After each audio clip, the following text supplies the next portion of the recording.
Hi everyone, and welcome back to my YouTube channel. Today I wanted to talk about how to purchase your first dividend stocks.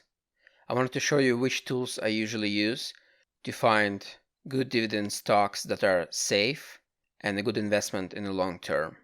One of the best places to look when you're just starting your dividend investment is a Dividend Aristocrat list. Now, what's a Dividend Aristocrat list? The Dividend Aristocrats are a select group of 66 S&P 500 stocks with 25 plus years of consecutive dividend increases. Those are basically stocks that were able to pay and increase dividends for at least 25 years in a row. Obviously, just because company was able to pay dividends for 25 years in a row, it does not mean it will be able to pay it in the future. So you do need to do some homework and look into company finances, find out how it's doing right now, and make a judgment whether you think it will be paying dividends in the future. So I simply search for Dividend Aristocrat list, and I like this website right here, simplysafedividends.com. You can see the historical performance versus the rest of S&P 500. So as you can see, it did outperform it. I also like this graph right here. I think it's very important. You can see that most of the times Dividend Aristocrats did outperform S&P 500, but what's most important is that during the 2008 recession, dividend stocks actually lost a lot less value compared to the rest of the index, which is very important in my opinion. You can download the full list. And so what I would do is I would go through each company and I look at its financial information. So let's take a look at the 3M company with the ticker MMM. I like using a website called Seeking Alpha. Again, type it in Google and go to that site. In the search box, just enter the ticker name, which is MMM, and select the company. Now, let's go under the dividends. There's a lot of useful information here, so let's look at each one of them. The dividend yield, this is the yield you're getting if you're investing into this company. The payout ratio, this is a very important number. This is the percentage of the earnings that paid out. Obviously, the lower the number, the better. You don't want this to ever go over 100 because that means the company actually has to take on the debt to pay the dividends. And sometimes that does happen, but that shows that the dividend might be in trouble and the company may have to cut it in the future.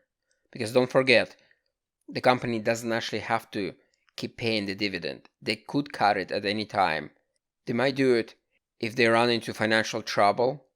Right here you can see the 5-year growth rate.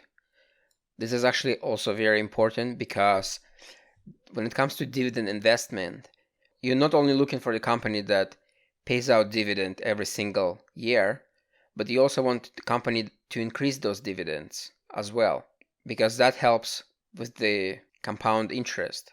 And that's really what it's all about. It's not about how much you save and invest. It's actually putting the money to work and make it work for you day and night. This is the compound interest calculator. I just wanted to show you how powerful compound interest is. Let's say we start with $10,000 initial investment. We'll add $1,000 every month. The interest is 10% a year. I know it might sound a lot or unrealistic, but actually that's average return for the stock market for the last 100 years. And the interest will be compounded monthly. Let's say we want to do it for 30 years. Click calculate. So here we can see that at the end of the 30 years, we're going to have $2,500,000.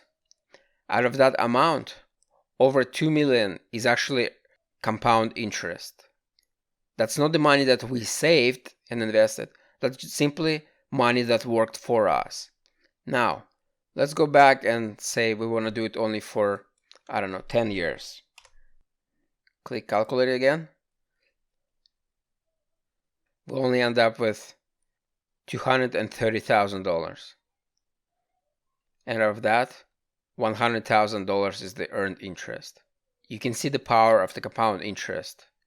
That's why it's very important to start investing as early as possible, even if it's only a little bit, because it's not about how much you invest, it's about how early. Let your money work for you. Now, let's go back to this information. You may often find stocks that pay 6, 7, 10, even 15% dividend yield.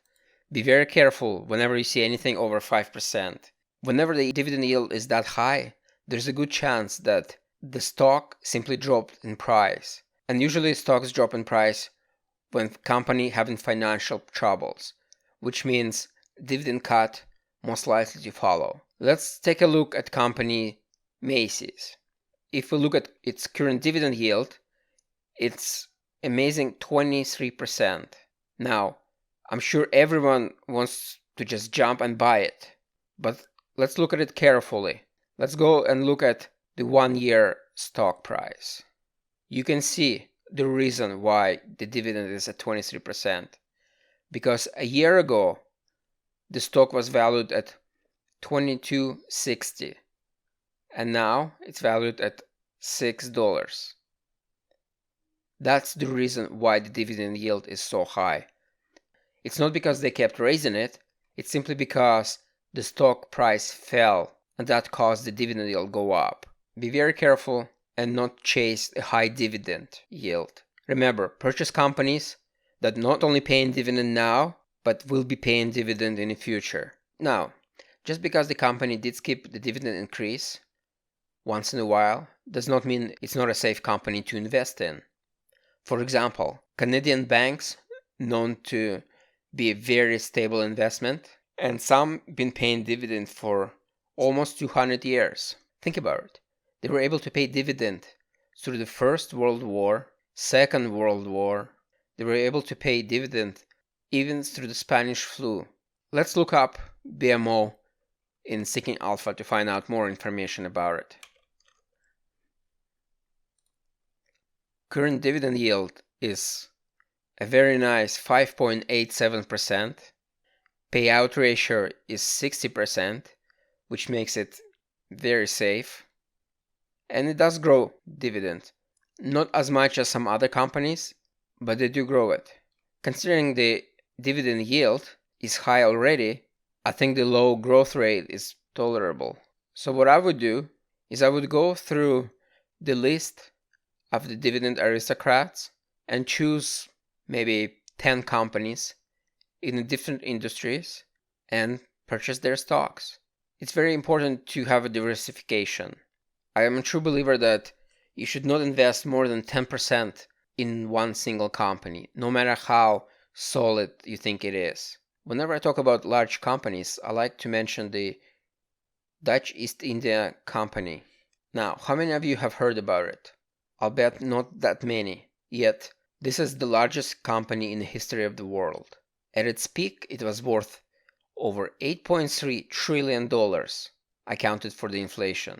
Just to give you an idea of what that means, if you take Google, Microsoft, Amazon, Apple, you're not going to come even close to that value. And yet today, nobody even heard about it. That shows you that any company can fail. I hope you find this information useful and it can help you with selecting your first few stocks. Again, if you have any questions, just write in comments and I'll try to answer it. Thank you.